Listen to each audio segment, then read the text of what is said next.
Humble canned sardines are the star in this delicious and very simple Goan Sardine salad. My mom used to make this for us all the time.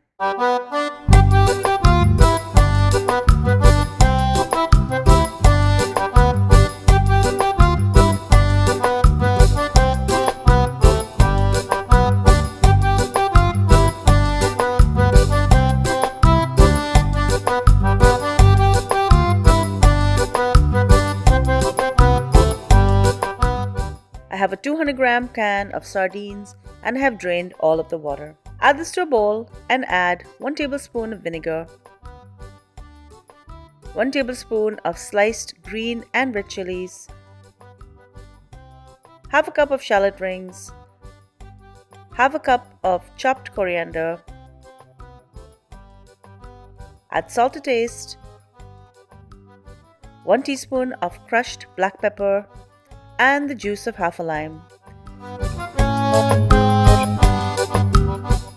Mix this together and serve this as a side salad or even as a great satisfying lunch. Enjoy.